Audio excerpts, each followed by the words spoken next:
أما بعد فأعوذ بالله من الشيطان الرجيم بسم الله الرحمن الرحيم ومن آياته أن خلق لكم من أنفسكم أزواجا لتسكنوا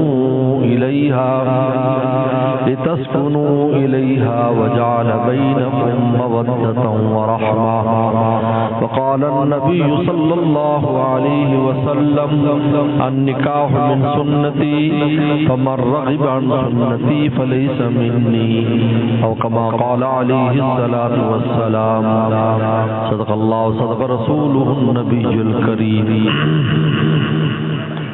آج میں بھی اور آپ بھی یہاں پر عبدالرشید خان مرحوم کے ایک صاحبزادے کے ولیمے میں اور دو صاحبزادیوں کی رخصتی میں اور نکاح میں شریک ہیں۔ قاری رضوان بابر صاحب جو اس وقت ہمارے ساتھ تو نہیں ہیں، ساؤتھ امریکہ میں موجود ہیں اور اس وقت آن لائن بھی ہیں۔ آپ یہ سمجھیں کہ میں اپنی شرکت کو ان کی نیابت بھی سمجھتا ہوں، کیونکہ انہوں نے اس کی بار بار مجھے تاکید کی ہے کہ ہمارے والد صاحب بھی نہیں ہیں اور میں خود بھی نہیں ہوں، تو آپ ہمارے استاد ہیں، ہمارے مرشد ہیں، اب ہماری روحانی باپ ہیں۔ تو الحمدللہ آج کے دن کو میں نے اس کام کے لیے خاص طور پر فارغ کیا ہے تاکہ ان بچیوں کی اور ان بچوں کی خوشی میں ہم سب شریک ہو سکیں، اور وہ اتنے دور بیٹھ کر ان کو اطمینان ہو کہ ان کی بہنیں خوشی خوشی رخصت ہو گئیں اور ان کے بھائی کا ولیمہ بھی اچھا ہو گیا۔ قرآن مجید نے اس خوبصورت تعلق کو اپنی نشانی قرار دیا۔ من آیاتی ہی اللہ فرماتے یہ بھی میری ایک نشانی ہے، جس طرح یہ پوری کائنات اللہ کی وجود کی نشانی ہے، چاند، سورج، مکہ شریف، مدینہ شریف، قرآن مجید، یہ سب اللہ تعالیٰ کی نشانیاں ہیں جو اللہ تعالیٰ کا پتہ دیتی ہیں۔ فرمایا ان میں سے یہ نشانی بھی ہے کہ ہم نے تم میں سے تمہارے جوڑے بنائے، اور ایک نکاح کے دو بولنے کے بعد آپس میں ایسا تعلق پیدا ہو جاتا ہے کہ ایک دوسرے پر پوری زندگی گزار دیتے ہیں، خاندان ایک دوسرے کی پیٹھ پر آ جاتے ہیں۔ جیسے کوئی ایک دو بول میں کتنی طاقت ہے کہ ایک طرف ایجاب ہوتا ہے، ایک طرف قبول ہوتا ہے۔ پہلے بچی سے اقرار کرایا جاتا ہے، ہاں کرائی جاتی ہے، پھر بچے سے ہاں کرائی جاتی ہے۔ اب دیکھنے میں تو یہ دو چھوٹے سے بول ہیں، لیکن ان بولوں کی طاقت دیکھیں۔ آپ کسی بھی دو آدمیوں کو بٹھا لیں، آپ گھنٹہ تقریر کر لیں اور کہیں کہ جی آپ پوری زندگی ایسے رہیں گے ویسے رہیں گے، بڑے بڑے معاہدے ہوتے ہیں، لکھت پڑھت ہوتی ہے کہ ہم کاروبار اکٹھا کریں گے، ہم یوں کریں گے وہ کریں گے۔ ہم دیکھتے ہیں کہ ایک دو دن کے بعد ہی کام ختم ہو جاتا ہے، دلوں کے اندر گنجائش پیدا نہیں ہوتی۔ لیکن اللہ تعالیٰ نے اس نکاح کے عمل کو رسول اللہ کی سنت میں ایک عجیب طاقت رکھی ہے، یہاں ایجاب و قبول ہوتا ہے اور یہاں زندگی بھر کے لیے وفاداری ہو جاتی ہے۔ اس لیے قرآن مجید نے دو رشتوں کا ذکر کیا ہے کہ ہم نے جب بشر انسان کو بنایا ہے اس کے لیے دو رشتے بنائے ہیں۔ فجعلہ نسبا وصہرا، ایک اس کا نسب بنایا، جس نسب کی وجہ سے اس کو ایک سپورٹ ملتی ہے، اس کو فخر ہوتا ہے اپنے نسب پر، میرا فلاں چچا ہے، فلاں ماما ہے، فلاں فلاں ہے، فلاں قبیلہ ہے، فلاں خاندان ہے، اور خاندان کو بھی اس کی پشت پر خاندان ہوتا ہے۔ دوسرا فرمایا صہرا، فرمایا کہ دوسرا جو رشتہ ہے وہ سسرالی رشتہ ہے۔ جب آپ کہیں رشتہ کر لیتے ہیں وہ پورے سسرال والے لڑکی والے ہوں یا لڑکے والے ہوں وہ بھی اس خاندان کے ساتھ ایسے ضم ہو جاتے ہیں کہ بالکل ایک ہو جاتے ہیں. اس لیے پیغمبر صلی اللہ علیہ وسلم نے حضرات صحابہ کرام کی جو تعریف فرمائی کی, جو صحابہ کی جماعت ہے, اس تعریف میں دو باتیں ذکر فرمائی. وجعلہم انصاری, فرمایا صحابہ کی جماعت کو میرا مددگار بنایا. وجعلہم اصحاری, اور میرا سسرالی رشتہ دار. چنانچہ صحابہ کرام میں پیغمبر اسلام کی سسر بھی ہیں اور پیغمبر اسلام کے داماد بھی ہیں. وجعلہم انصاری وجعلہم اصحاری, فرمایا میرا ان کو رشتہ دار, سسرالی رشتہ دار فرمایا. پیغمبر اسلام نے اس کو خاص طور پر ذکر کیا. تو معلوم ہے کہ جو سسرالی رشتہ داری ہوتی ہے یہ محبت کی رشتہ داری ہے. یہ ہم غلط سمجھتے ہیں کہ سسرالی رشتہ داری ہے تو اس سے دوری ہونی چاہیے. نہ نہ, توبہ کریں اس سے. جب اللہ اس کو اپنی نشانی قرار دے رہے ہیں اور بطور فخر کے اللہ اور بطور احسان کے بتا رہے ہیں کہ دیکھو ہم نے تمہارے لیے دو رشتے رکھے ہیں, دیکھ تمہارا نسبی رشتہ ہے, خونی رشتہ ہے, اور دوسرا تمہارا سسرالی رشتہ ہے. یہ دو بڑے احسان ہیں ہمارے تم پر. تم اکیلے نہیں ہو, کہیں تمہارے نسبی رشتے تمہیں کام دیں گے, کہیں تمہارے سسرالی رشتے تمہیں کام دیں گے. اور فرمایا کہ لتسکنوا الیہا, یہ ہم نے نشانی جو بنائی ہے اور ہم نے تمہاری ازواج اور تمہاری بیویاں تم میں سے بنائی, لتسکنوا الیہا, تاکہ تم سکون حاصل کرو.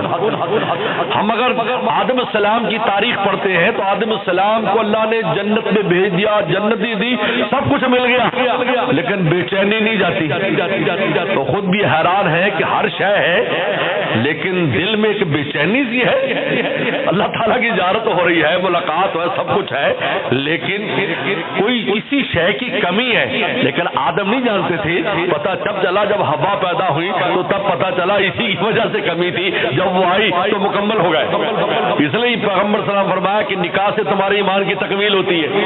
یعنی تمہارا ایمان جو ہے وہ بھی مکمل نہیں ہوتا جب تک اس عمل سے تم نہیں گزرتے, اور یہ ذمہ داری جب تک تم نہیں لیتے. جب یہ ذمہ داری لیتے ہو تو تمہارا ایمان بھی مکمل ہو جاتا ہے.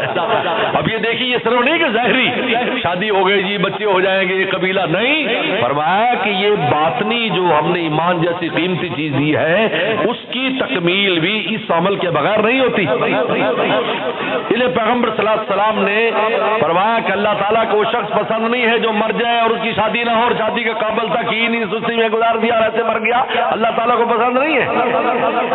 حضرت عمر رضی اللہ عنہ کے زمانے میں ایک آدمی کا انتقال اس طرح ہو گیا تو فرمایا کاش اس کے پیچھے کوئی رونے والا ہوتا تو ان کا رونا بھی اس کی بخشش کے اندر ذریعہ بن جاتا. اس لیے کہ جب قوم قبیلے والا جاتا ہے دنیا سے, چاہے بڈھا ہی جاتا ہے, تو پیچھے پوتے نواسے یہ وہ کوئی رو رہے ہیں, کوئی سال ثواب کر رہے ہیں, تو وہ مرنے والے کو اس کا کتنا فائدہ ہو جاتا ہے. اگر پیچھے یہ قبیلہ چھوڑ کے نہ جاتا ہو تو کون پوچھتا ہے اس کو؟ بھائی اپنی خود آپ ہی بھگتنی پڑتی, لیکن یہاں دیکھو سارے لگ رہے. اس لیے فرمایا کہ لتسکنوا الیہا, یہ رشتہ بنایا سکون کے لیے. وجعلکم بینکم مودۃ ورحمہ, فرمایا کہ یہ جو رشتہ ہے یہ محبت کا رشتہ ہے اور رحمت کا رشتہ ہے. یاد رکھو, ہمیشہ یہ بات ذہن میں رکھو, میاں بیوی کا رشتہ محبت اور رحمت کا رشتہ ہے. محبت کا مطلب کیا ہے کہ ضابطہ نہیں چلے گا, رابطہ چلے گا. ضابطہ نہیں چلے گا, تو ایسا کرے گی تو میں ایسے کروں گا, عورت کہ تو ایسا کرے گا تو میں ایسے کروں گی. نہیں, یہ محبت کا رشتہ. اور محبت میں قانون نہیں چلا کرتا, محبت میں دل کی بات چلا کرتی ہے. ہاں انسان قانون دے کہ تم نے اتنے بجے مجھے چائے نہیں پلائی, میرا اتنا بڑا ٹائم تھا اتنے میں چائے. یہ کوئی دفتر نہیں ہے, یہ گھر آپ کا دفتر نہیں ہے, یہ گھر ہے. اگر لیٹ سویر ہو گیا کوئی وجہ ہے, فرمایا رحمت. رحمت کا مطلب ایک دوسرے کی خطاؤں کو معاف کرو. اللہ کی رحمت ہم پر ہے کیا, یعنی ہماری خطائیں معاف کرتے, ہمیں روٹی دیتے ہیں, کوئی شے ہماری بند نہیں کرتے, باوجود ہماری نالائقی, یہ ان کی شان رحمت ہے. تو اس رشتے کو رحمت قرار دیا ہے کہ ایک دوسرے کی کوتاہیاں اگر ہو بھی جائیں تو درگزر کیا کرو. ایسی کوئی بات نہیں, کبھی بھی اشیاء انسانوں کے اندر ہوا کرتی ہے, لیکن رحمت اور محبت سے تم نے کام لینا ہے. اللہ تعالی نے 3 اس کی بڑی وجوہات بیان فرمائی. فرمایا کہ سکون حاصل کرو ایک دوسرے سے, اور فرمایا کہ محبت رکھو, اور رحمت کا ثبوت دو۔ بس میرے دوستو، میں انہی چند باتوں پر اکتفا کرتا ہوں، اور قاری رضوان بابر صاحب کو، میری آواز بھی سن رہے ہیں، ان کو بھی مبارکباد پیش کرتا ہوں، ان کے بھائیوں کو، ان کے قبیلے کو، اور آنے والے یہ بچے ہمارے جو آئے ہیں دلہے بن کر، ان کو بھی، ان سب کو میں مبارکباد پیش کرتا ہوں۔ وآخر دعوانا ان الحمدللہ رب العالمین۔ اب یہ نکاح کا انشاءاللہ عمل ہے۔ محسن ولد مشتاق احمد صاحب کا نکاح ہو رہا ہے ہینا کنول دختر عبدالرشید خان مرحوم کے ساتھ، اور اس میں 10,000 روپے مہر ہے، غیر مجھے بعد میں دیں گے جی، غیر مجل۔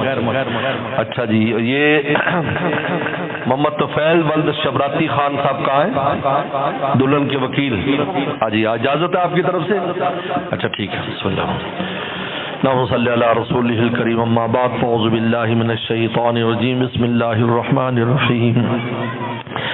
یا ایھا الناس اتقوا ربکم الذی خلقکم من نفس واحدۃ وخلق منها زوجها وبث منهما رجالا کثیرا ونساء واتقوا اللہ الذی تساءلون به والارحام ان اللہ کان علیکم رقیبا وقال تعالی یا ایھا الذین آمنوا اتقوا اللہ ولا تموتن الا وانتم مسلمون وقال تعالی یا ایھا الذین آمنوا اتقوا اللہ وقولوا قولا سديدا يصلح لكم اعمالكم ويغفر لكم ذنوبكم ومن يطع الله ورسوله فقد فاز فوزا عظيما قال النبي صلى الله عليه وسلم النكاح من سنتي فمن رغب عن سنتي فليس مني وقال النبي صلى الله عليه وسلم تزوجوا الودود الولود فإني أباهي بكم الأمم أو كما قال عليه الصلاة والسلام صدق اللہ وصدق رسولہ النبی الکریم۔ جناب محسن صاحب ولد مشتاق احمد صاحب، میں نے آپ کا نکاح ہینا کنول دختر عبدالرشید خان مرحوم کے ساتھ باعث مہر 10,000 روپے خیر معجل کیا۔ کیا آپ نے ہینا کنول دختر عبدالرشید خان کو اپنے نکاح میں قبول کیا؟ قبول کیا؟ قبول ہے، قبول کیا، ماشاءاللہ۔ اللهم لك الحمد كما انت صلی علی محمد كما انت الوفل بنا كما انت انك انت التقوى والمغفرة ربنا ظلمنا انفسنا وان لم تغفر لنا وترحمنا لنكونن من الخاسرين اللهم انا نسألك الهدى والتقى والعفاف والغنى اللهم احسن عاقبتنا في الامور كلها واجرنا من خزي الدنيا وعذاب الاخرة اللهم الف بین قلوبهم واصلح ذات بینهم اللهم الف بین قلوبهم واصلح ذات بینهم اللهم الف بین قلوبهم واصلح ذات بینهم اللهم بارك لهم وعليهم واجمع بينهم في خير اللهم بارك لهم وعليهم واجمع بينهم في خير اللهم بارك لهم فيما اعطيتهم وترزق من تشاء بغیر حساب۔ یا اللہ اس نکاح کو بہت مبارک فرما، اللہ اس جوڑے کو اور باقی جوڑوں کو آپس میں محبت مودت نصیب فرما، دنیا اور آخرت کی رفاقت نصیب فرما، اس نکاح کو ان کی ایمان کی تکمیل کا ذریعہ فرما، یا اللہ اعمال صالحہ میں ترقی کا ذریعہ فرما، یا اللہ رزق حلال میں فراوانی کا ذریعہ فرما، صلاح و تقوی والی اولادوں کا ذریعہ فرما، دونوں خاندانوں میں بھی آپس میں یا اللہ خوب اتفاق اور اتحاد نصیب فرما، انسیت پیدا فرما، ہر قسم کے شر اور فتنے سے محفوظ فرما، یا اللہ اس مبارک سنت میں اور اس ولیمے کی سنت میں جتنے بھی شرکاء ہیں سنت کا نور اور اجر عطا فرما، یا اللہ یہ سنت کھانا یا اللہ اس کو نور فرما، اس کے کھانے سے ہمارے نیکیوں میں اضافہ فرما، اس سے بننے والی طاقت کو تیرے راستے میں اور تیری اطاعت میں خرچ کرنے کی توفیق عطا فرما، یا اللہ قاری رضوان بابر صاحب اس وقت دور بیٹھے ہیں، یا اللہ وہ جہاں پر بھی ہیں ان کو دل کو خوش فرما، ان کے دل کو مطمئن فرما،